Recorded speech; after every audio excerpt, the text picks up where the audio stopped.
Hi everybody, my name is Nahar Jalil and I am the founder of the Pilates Principle in Latham, New York. Today we're going to be talking about a common Pilates mat exercise that people tend to struggle with. It's called the roll-up. The goal of the roll-up is to evenly strengthen your entire abdominal wall with a smooth, controlled movement. It is also a big spine stretch. People find the roll-up really challenging because they either have weak abdominals, a tight low back, or they may have a scoliosis in their spine, which is a little bit of a curvature of the spine, and that completely changes the dynamic of the roll-up. So just because the roll-up classically looks like this, doesn't mean that your roll-up needs to look this way, okay? So it's classically done with your arms behind you, arms come up, connect the ribs, chin to chest, and on your exhale, peel up, reaching over the feet. Stack the spine back up. Keep that heart above water, curl from below the belly button to come rolling down. What I commonly see people do when they can't get their roll up to happen is their arms come up, chin to chest.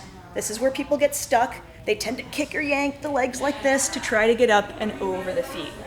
So if you have to kick or yank to get up, that's definitely a key indicator that it's time for you to start modifying the way you're doing your roll up. So what you can do is, if you have a strap available to you, if you are doing this at home, you'll want to hook your feet under the edge of a couch or some other piece of furniture. Okay, so your feet are strapped in, and what you'll do is hang on behind your knees. Help yourself sit up tall, all right? So pull with the hands, lift the chest up. One of my favorite images I say in my classes all the time is keep your heart above water.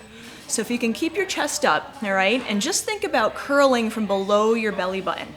So you would hang on and roll down just to where your back feels like it's gonna get stuck. And the whole idea is to pull in with your stomach as you help yourself up. That way you're pulling in your abdominal wall and you're getting your back to stretch, okay? Once that starts happening for you, you could progress to not using the strap, not using the hands, and try it still with the knees bent or holding on. Any of these modifications are fine.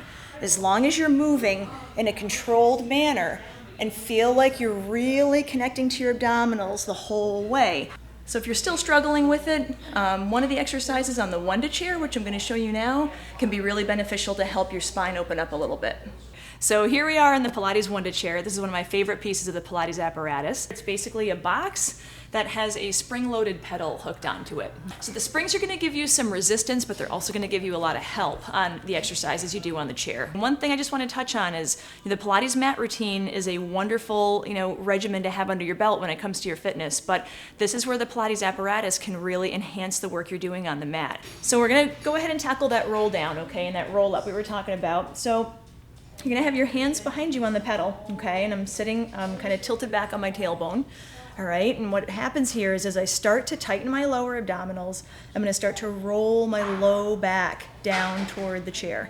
And the pedal just kind of goes down by default because I am really tightening my stomach to press my spine down to the mat. And this is about as far as my shoulders allow me to go, and then we'll come rolling back up. So that can really help you on that roll up on the mat. If you'd like to address your abdominal strength, work on your spinal flexibility, or if you suspect or know that you might have a scoliosis, come on in and we'll take a half-hour private lesson with you on the Wunda chair, or you could even book a Pilates for Scoliosis lesson here at the studio.